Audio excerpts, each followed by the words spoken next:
BNP ও বর্তমান সরকারের কাছে জনগণের অনেক প্রত্যাশা রয়েছে জানিয়ে প্রধানমন্ত্রী তারেক রহমান বলেন, দলের প্রতিটি নেতাকর্মীকে ধৈর্য ধারণ করে দেশের আইনশৃঙ্খলা পরিস্থিতি স্বাভাবিক রাখার আহ্বান জানান।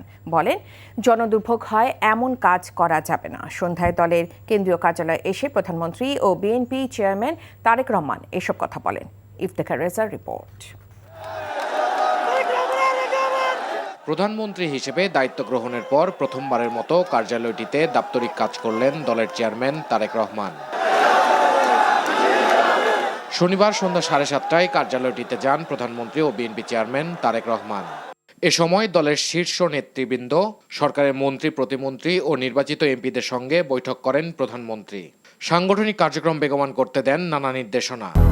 200-র বেশি সার্ভিস ও ফিচারে লেনদেনের সব বিকাশ অ্যাপে সম্ভব। পরে অপেক্ষারত হাজারো নেতাকর্মীর উদ্দেশ্যে বক্তব্য রাখেন প্রধানমন্ত্রী তারেক রহমান।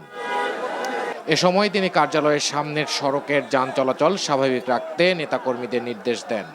আমাকে সাংগঠনিক কাজে অফিসে আসতে হবে, কিন্তু প্রতিদিন যদি রাস্তা এইভাবে করে বন্ধ করে দেওয়া হয় তাতে কিন্তু দলের বদনাম হবে, মানুষের কষ্ট হবে। ঠিক আছে, এইভাবে প্রতিদিন রাস্তা বন্ধ করা যাবে না।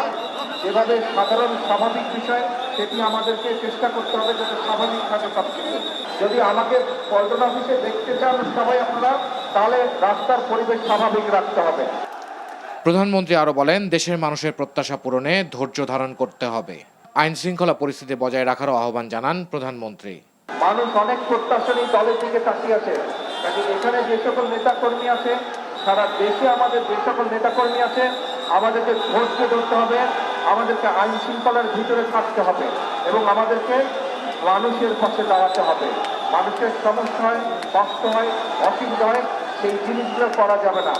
একই সাথে অনেক সমস্যা আছে দেশে, মানুষকে বোঝাতে হবে, মানুষকে পাশে দাঁড়াতে হবে, মানুষকে ধৈর্য ধারণ করানো শেখাতে হবে বা ধৈর্য ধারণের সহযোগিতা করতে হবে মানুষকে। এর আগে দলীয় প্রধানের আগমনের খবরে হাজারো নেতাকর্মী ও সমর্থক ভিড় করেন কার্যালয় ও আশেপাশের এলাকায়। দেশের স্বার্থে সরকারের সাথে একযোগে কাজ করার দৃঢ় প্রত্যয় ব্যক্ত করেন দলটির কর্মী সমর্থকরা। Iftekhar Reza, NTV news, Dhaka.